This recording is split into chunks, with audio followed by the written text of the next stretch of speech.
To prepare for writing my look at the Metroidvania genre, I interviewed a number of developers who currently work in the genre, and while I did my best to include the most interesting codes and organize them in a way that provides an interesting overview, sometimes you just want to read the original text unabridged. To that end, I have decided to present some of the original interviews, as is on Gamasutra blogs. Enjoy, and if you want more, the full picture is here. Why is the Metroidvania genre so enduring? I think it is largely due to having a balance of elements that players enjoy. Before Koji Igarashi came around with SotN, you would just call this kind of game action-adventure, which I think sums up the appeal pretty nicely. It has the fast-paced action of games like Contra and in the Gaiden, but with the added elements of exploration and persistent inventory acquisition. But at the time, it also encompassed games like Zelda, Parish. I think it was not until Symphony of the Night and its sequels melded, Super Metroid and Castlevania, that the classification narrowed to mean something like side-scrolling action-adventures, with obstacles in a continuous map that you can surmount only after finding the requisite items and backtracking. I'm thinking Sharkey, Jeremy Parish, may have a better definition, but you get the point.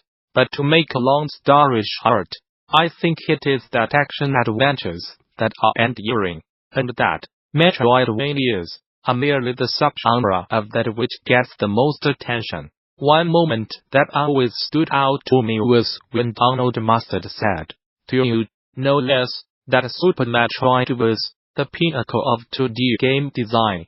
I kind of feel that was the first moment somebody really tried intentionally to make a Metroidvania, rather than just an action-adventure with aspects of Super Metroid or SotN.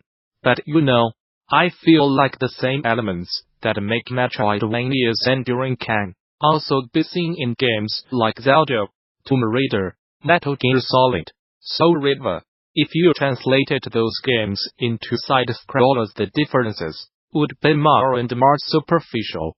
For example, I always felt like the Zelda series and the Metroid series were very similar, just with Zelda sectioning off certain parts of the map as dungeons, rather than integrating them more seamlessly with the rest of the game world. Why this genre, of all?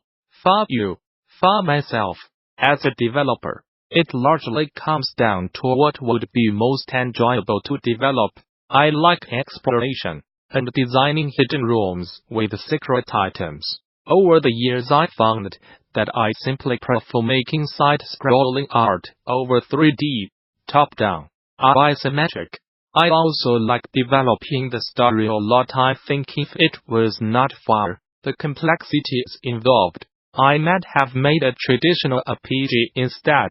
But you have to really think about whether you want to spend as much time making menus or drawing walls and doors facing far different directions.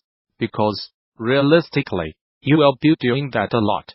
There is a real danger that you can get discouraged and quit if the actual work of making a game becomes tedious. So this genre accomplishes most of what I like while still being a viable thing to do. Is there a lot more design space to be pulled from it? There is a lot more. Basically, infinite. I think we are kind of tentatively probing the boundaries to see what's possible. I mean, take Fast, it's basically a Metroidvania without combat or upgrades. And then Hohokum, which abstracts it even further. It actually has a very similar layout to Fast with doors and hops, and also does not have combat. But when you are playing it, Metroid and Castlevania are the furthest things from your mind. But there is that car. What are you hoping to add to it? Well, I like to think of Axiom Verge as having a kind of self-reflexive take Metroidvanias and classic games in general, hopefully more in an interesting David Lynch kind of way. than a comedic witty Alan's a tough way though. I'd be super ecstatic if the end result was half as good as either. I enjoy subverting tropes a lot. And then there's the glitch feature, which was halfway inspired by the story I wanted to tell on halfway, just because I feel like there is some real enjoyment to be had with glitches, and I wanted to bring that enjoyment to a new audience. How do you manage to look forward, not backward, for inspiration? I think the Metroidvania genre provides a strong foundation from which you can branch out from monotone new ideas. Inspiration comes from everything. I just think about how things make me feel, and whether I can use that in a game, books, movies, things in nature, things that happened in my life.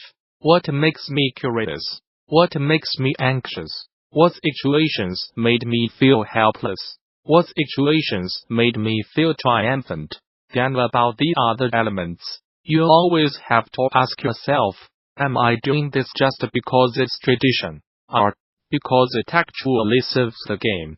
You might even want to include traditional elements so that can provide context for when you later subvert them, or maybe just to ease in players with familiar mechanics until they can become familiar with your game and what's different about it. What's the appeal of the Metroidvania? As a set of mechanics you can apply to your game design. As I alluded to a bit earlier, I think it's a good foundation for branching out with your own ideas. I think when I am designing the game, I am imagining what it would feel like to discover all of the new features I have put in there, and they are just not as much fun without having the context of a world without them.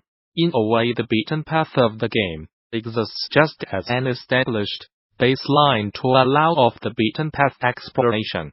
For example, I could have the entire game just be about using a glitch array to glitch things, but then they would not be glitches anymore, they just be the game. But as a beaten path goes, I did say Metroidvanias are top-tier scenic byway for players. My personal favorite aspect of Metroidvanias is the exploration. I think that has to be at the top of the appeal for other players. 2. The semi-openness of the map design gives it the feeling that you are not just experiencing a scripted sequence of events, but causing the events, in some cases not always in the same order. In a lot of ways other games could benefit from a bit of this. I always think of how much more awesome Uncharted could be if exploration actually had that impact. Also, many players seem to gravitate towards specific elements of Super Metroid: the sense of tension, isolation, and fear. Maddy Meyers wrote an awesome piece about this on Pissed. As a label, brand, or movement, I see it more of a convenient term. Quickly communicating some basic elements of a game, it's a bit too limiting. I think, to be a movement, I do not want to set out and say, okay, what kind of Metroidvania can I make next? I think it's better to consider all possible things, and if the Metroidvania elements happen to apply well to what you are doing, then, okay, maybe intentionally make a Metroidvania. But boy, do I wish we picked some other word for the thing. Remember, the full feature includes a lot more, including new quotes from Symphony of the Night maestro Koji Igarashi. The death of Flash is greatly exaggerated and at the same time, not really a bad thing. This is what Flash developer Borne had to say regarding the medium, especially after Adobe's recent decision to end Shockwave's support, and push developers to win themselves from Flash and onto newer tech for their browser-based games.